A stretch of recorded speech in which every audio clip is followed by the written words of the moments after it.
안녕하세요. 저는 올해 30대 후반의 여자입니다. 여기에 올라오는 사연들을 들어보니 대부분 배우자에게 새로운 사람이 생겨서 복수하고 이혼하는 내용이 정말 많더라고요.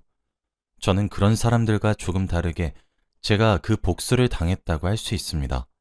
다들 예상하시는 상간녀 소송을 당했어요. 지금까지 들으시면 제가 천하의 나쁜 여자라고 생각하실 겁니다. 그런데 저는 불륜을 저지르지도 않았는데 상간녀로 오해를 받았어요. 그래서 제가 그때 어떻게 헤쳐나갔는지 말하기 위해 이렇게 글을 씁니다. 그때만 생각하면 아직도 화가 미친 듯이 치밀어 오르네요. 저는 대기업을 다니는 평범한 여자였습니다. 또래에 비해 이른 나이에 좋은 회사에 입사해서 승승장구를 하고 있었죠. 가족들도 화목했고 결혼을 약속한 남자친구도 있었기에 남부러울 것이 없었습니다. 그리고 일도 제 적성에 잘 맞아서 승진도 빠르게 했어요. 다른 부서에서도 저를 아는 사람이 많았고 제 이름이 흔한 편이지만 회사에서 저의 이야기를 끊임없이 했습니다. 저는 인생에 대한 만족감도 너무 높았고 인간관계도 아주 좋았죠. 어느 날 회사 점심시간에 식사를 하려고 하는데 그때 마침 여름이 다가와서 다른 직원들이 다이어트를 한다고 도시락을 싸왔더라고요. 늘 밖에서 다 같이 먹거나 구내식당을 가는데 그날부터 갑자기 저 빼고 다 싸우면서 야채를 먹었습니다. 그래서 점심밥을 누구랑 먹어야지 고민을 하다가 팀장님과 눈이 마주쳤어요. 팀장님도 다이어트를 하지 않는 사람이라 도시락을 싸오지 않았고 결국 둘이서 점심밥을 먹게 되었죠. 원래 팀장님과 친하긴 한데 워낙 말수가 적은 분이셔서 단둘이서 깊은 대화를 나눠본 적은 없어요. 그래서 그 식사 자리가 어색하진 않을까 걱정이 되긴 했지만 제가 분위기를 풀어보려고 했습니다. 팀장님과 저는 회사 근처 식당으로 가서 밥을 먹었어요. 그런데 생각외로 대화가 정말 잘 통하는 거 있죠? 되게 매너도 좋으시고 제가 하는 말에 따뜻하게 대답을 해주셔서 시간 가는 줄 몰랐습니다. 팀장님의 사적인 이야기도 몇 번 들으니 더 친해진 기분이었어요. 이야기를 나누다 보니 팀장님과 아내분의 이야기를 듣게 되었습니다. 저는 남자친구와 오래 연애를 해서 곧 결혼을 하려고 준비 중이었어요. 그래서 먼저 결혼을 하신 팀장님의 경험에 빗대어 교훈을 많이 들었습니다. 혼수 준비와 결혼 준비는 어떻게 해야 이득인지 다 알려주셨죠. 도움을 정말 많이 받았고 결혼에 대한 조언도 많이 해주셔서 좋은 시간이었어요. 그리고 아내분께서 임신을 하셨단 말도 꺼내셨죠. 저는 정말 축하드린다며 제가 평소에 궁금했던 임신에 관한 질문도 마구마구 했어요.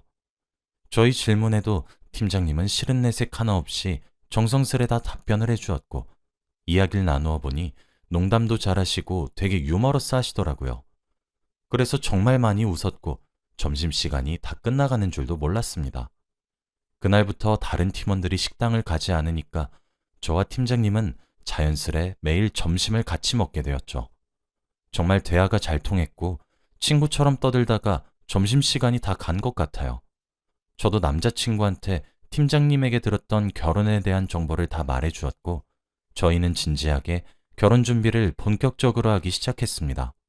양가 부모님께 인사도 드리고 식장도 예약하면서 정말 바쁘게 살았어요.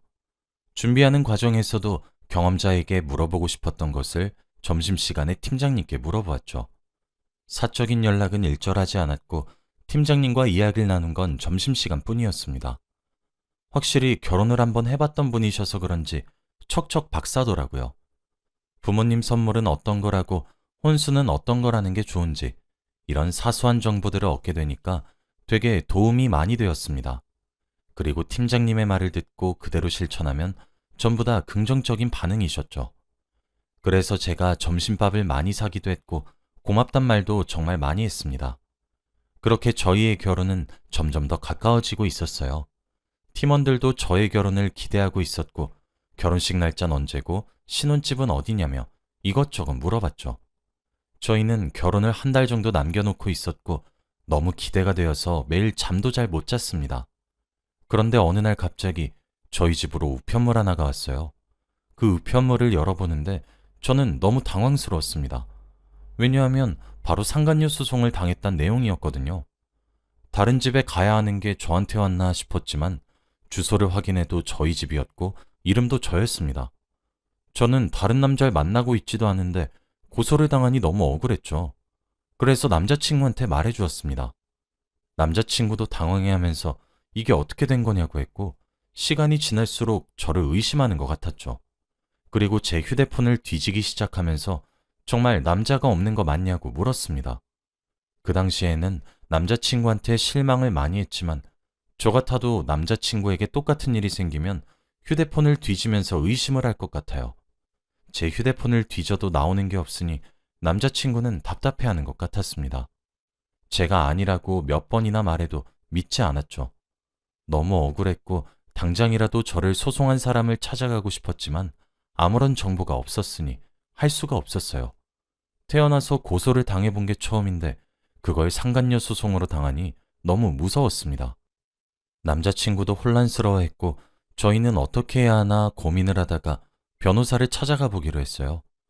어떻게든 저는 이 잘못을 바로잡아야 했고 도대체 누가 어떻게 보낸 건지 확인하고 싶었거든요. 저희는 며칠 뒤 바로 유명한 변호사 사무실을 찾아가 모든 사실을 다 말했습니다. 변호사분도 이런 경우는 처음 맡아본다고 하더라고요. 그리고 며칠 뒤 저에게 저를 소송한 사람의 연락처를 주었습니다. 저는 그 사람과 한번 만나보고 싶었어요. 그래서 연락을 했더니 네가 내 남편한테 꼬리친 년이니? 라며 화를 내더라고요. 솔직히 그때까지 세상이 저를 가지고 장난을 치나 싶었습니다. 너무 당당하고 뻔뻔하게 행동하니까 오히려 제가 잘못했나 싶었죠. 그리고 저는 아니라고 오해 말라고 말을 했지만 들을 리가 있나요? 그 여자는 저보고 얼굴 보고 이야기하자고 했고 저도 그 말에 동의했습니다. 결국 월차를 내고 그 여자를 만나러 한 카페로 갔어요. 사람들도 정말 많아서 누군지도 처음에 못 알아봤고 전화를 걸어 얼굴을 확인했죠. 그런데 정말 평범하게 생기신 아줌마더라고요. 서로 얼굴을 확인하고 저는 어떻게든 오해를 풀기 위해 이야기를 나누려고 자리에 앉았습니다. 그런데 제가 자리에 앉자마자 테이블에 놓인 아이스 아메리카노를 제 얼굴에 냅다 뿌리셨어요. 저는 갑자기 일어난 일에 너무 놀랐고 꿈인지 생신지 모르겠더라고요. 그러면서 저에게 니년 때문에 우리 가족이 다 파탄이 났어. 내 뱃속에 있는 애는 어쩔 건데? 네가 우리 남편한테 꼬리치지만 않았어도 우리 남편 바람 안 났어. 라고 하며 큰 소리를 질렀고 카페에 있던 사람들이 전부 다 저를 쳐다봤죠. 저는 온몸이 다 커피로 물들었고 눈에까지 아메리카노가 들어와서 눈을 뜰 수 없었습니다. 사람들은 그 여자의 말을 듣고 수근수근 거리고 있었고 저는 말문이 턱 막혔어요. 그리고 손님들이 카메라를 들고 저를 찍고 있었습니다. 그 여자는 배가 다 나온 만삭의 여자였고 화가 나서 씩씩거리고 있는데 그때 갑자기 배를 움켜잡고 쓰러졌어요. 사람들이 그 여자에게 다 달려가서 구급차를 불렀고 저한테 화를 냈습니다. 아주머니들은 저에게 가정 파탄낸 나쁜 년? 썩 꺼져! 라고 했고 어디서 소금을 구하셔서는 저에게 냅다 뿌리셨습니다. 다른 사람들도 카페에서 저를 내쫓았고 저는 죄인이 되었죠. 정말 눈물이 미친 듯이 났고 억울해서 죽는 줄 알았습니다.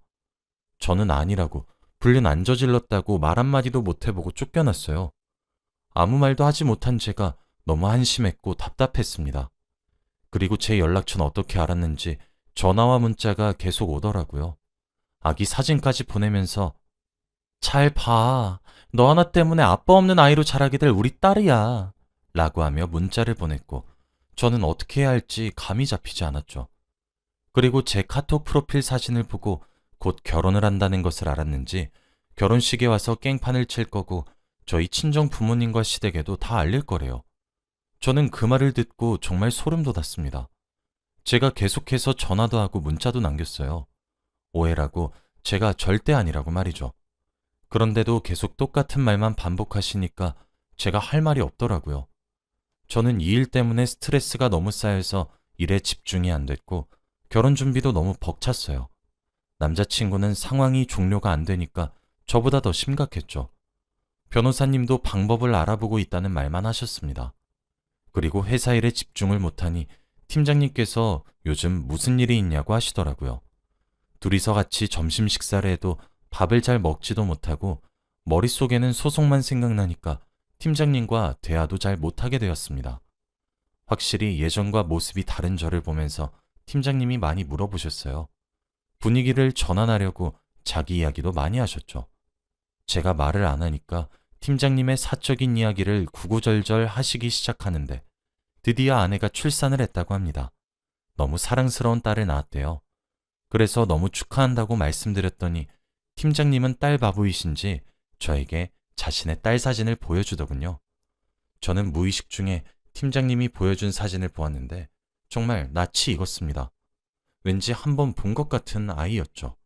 제가 아무 말 없이 사진만 뚫어져라 쳐다보고 있으니 팀장님이 당황해했고 저는 아무 일도 아니라며 넘겼어요. 그냥 아직 신생아는 워낙에 다 똑같이 생겨서 제가 잘못 본 줄 알았습니다. 그날 일도 잘 넘어갔고 저는 매일 그 여자의 문자로 밤잠을 설쳐야 했어요. 결혼식이 하루하루 다가올수록 정말 그 여자가 찾아오면 어떡하나 싶어서 마음 졸였어요. 어디에다가 털어놓지도 못하고 일상생활이 불가능할 정도로 스트레스를 받으니까 정말 정신병이 올 것 같더라고요.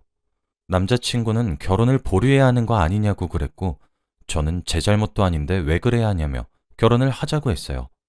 저에게 아무런 증거가 나오진 않는데 계속해서 고소장은 날라오니까 남자친구도 답답하겠죠. 그런데 결국 사건이 크게 터지고 말았습니다. 저희 회사 게시판에 그 여자가 글을 썼거든요. 자신의 남편과 회사 직원이 불륜을 저지르고 있다고 말입니다.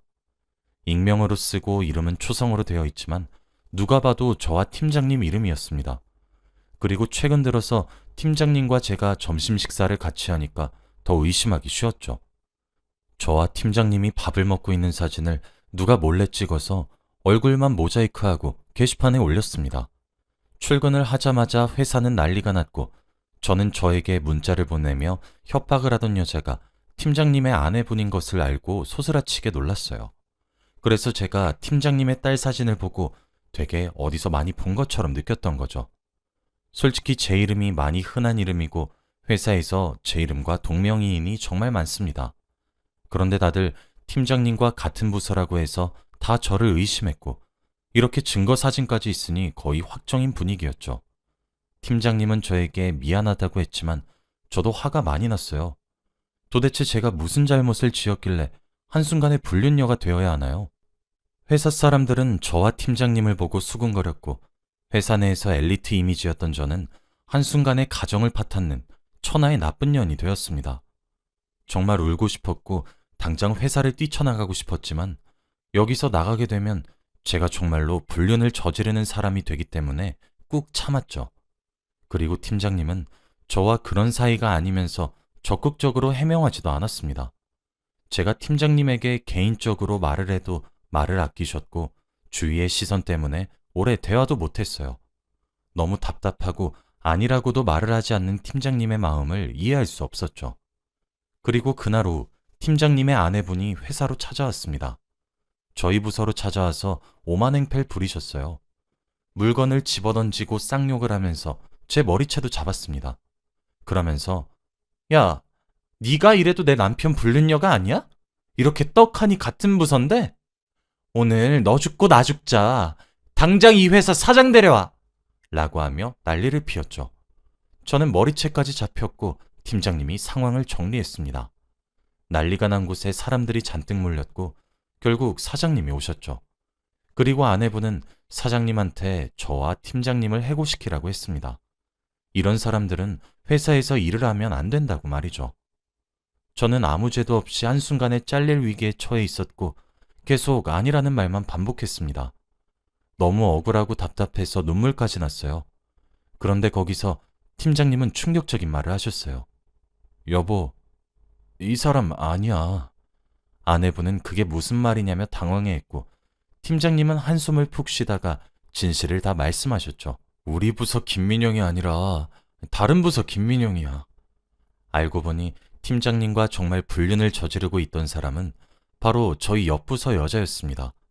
신입사원이었고 회사에서 팀장님과 한마디도 주고받지 않은 사이였기에 더 놀랐죠. 저희의 상황을 보고 있던 직원들은 한순간에 옆부서 김민영 직원을 바라보았고 그 사람은 얼굴이 시뻘개졌죠. 저는 모든 게 끝났다는 생각에 눈물이 왈칵 쏟아졌고 드디어 누명에서 벗어났다고 생각했습니다.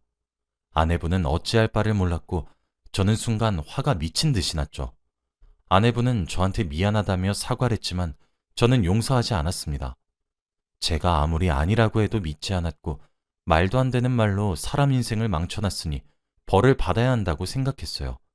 그 여자는 미안하다며 무릎을 꿇고 싹싹 빌었고 저는 절대 선처 따윈 없다고 못을 박았습니다. 그리고 변호사를 찾아가 그 여자를 명예훼손으로 고소했습니다. 아메리카노를 냅다 뿌리고 문자와 전화로 협박을 하고 회사 게시판까지 올려서 저에 대한 이미지를 망친 건 용서할 수 없었거든요. 그리고 잘못하다가는 제가 회사에서 잘릴 수도 있었잖아요. 이미 증거는 충분했고 저는 절대 봐주지 않았습니다. 그리고 사장님은 정말 옆 부서의 김민영 씨와 팀장님을 해고시켰어요. 이렇게 한 번에 바로 해고를 시킬 줄은 몰랐는데 정말 시원시원한 성격이셨죠. 아내분의 말을 나중에 들어보니 팀장님 휴대폰을 몰래 보다가 불륜을 저지르는 사람 이름만 보았고 전화번호부에 같은 부서인 김민영 씨의 전화번호가 저장되어 있어서 그 번호를 고스란히 저장했대요. 그런데 팀장님이 바보도 아니고 그렇게 하겠습니까? 당연히 자기 불륜녀 전화번호를 저장할 때 이름은 다르게 저장하겠죠. 아내분이 팀장님과 저의 불륜 증거를 찾기 위해서 점심시간에 저희를 미행한 거였고 사진을 찍어서 그렇게 게시판에 업로드를 한 거였습니다. 그 이야기를 모조리 듣는데 왜 제가 두 사람 사이에 끼었나 싶더라고요. 그리고 저는 팀장님이 해고되자마자 팀장으로 승진을 했습니다. 직원들도 저한테 그동안 미안했다고 사과를 했고 저는 괜찮다고 했어요. 저는 결혼식 준비도 다시 시작했고 남자친구는 미안하다고 사과를 했습니다. 솔직히 다들 저를 의심한 남자친구도 다시 만나지 말고 새로운 연애를 하라고 했지만 저는 남자친구를 이해해요. 만약 저와 똑같은 상황을 남자친구가 겪는다고 해도 저는 분명 의심을 할 겁니다. 그리고 고소가 끝나고 합의금을 받은 뒤 저는 가족들에게 이야기를 다 해주었어요. 제가 이런 일을 겪었고 마음고생을 했다는 것을 알고 나서 정말 잘해줍니다. 남편도 저에게 늘 미안한 마음을 가지고 살고 있어요. 지금은 전 남편과 결혼을 하고 저희 부서의 팀장 일을 그대로 하고 있습니다. 다행히도 그 여자는 제 결혼식에 와서 깽판을 치지도 않았고 그 뒤로 연락도 없어요. 팀장님과 옆 부서의 김민영 씨는 어떻게 됐는지 들어보니 결국 헤어졌다고 하더군요. 팀장님이 그 여자 집에 몸만 들어가서 결혼한 경우여서 이혼을 하면 팀장님의 손해가 많다고 합니다. 그래서 어쩔 수 없이 헤어졌고 아내분과 팀장님은 딸을 키우면서 잘 살고 있대요. 정말 이럴 거면 왜 난리를 피웠나 모르겠습니다. 저는 그 사건이 있고 나서 사람들이 잘 쓰지 않는 이름으로 개명했어요. 동명이인 때문에 일어난 사건이어서 제 이름이 싫어졌거든요. 그래서 한국 사람들 중에 몇 없는 이름으로 개명을 했고 새 출발을 했습니다. 저는 지금 아주 행복하고 과거의 일을 장난스럽게 이야기하곤 해요. 지금 생각해도 어떻게 저한테 이런 일이 일어났나 싶습니다. 다들 제대로 알아보고 행동으로 옮기시길 바래요. 팀장님 아내분처럼 앞뒤 가리지 않고 바로 직진만 하시면 나중에 큰 코 다칩니다. 그리고 사람이 계속 아니라고 하는 데는 다 이유가 있다는 것도 아셨으면 좋겠어요. 그때 생각만 하면 아직도 억울합니다. 저의 이야기는 여기까지예요. 들어주셔서 감사합니다.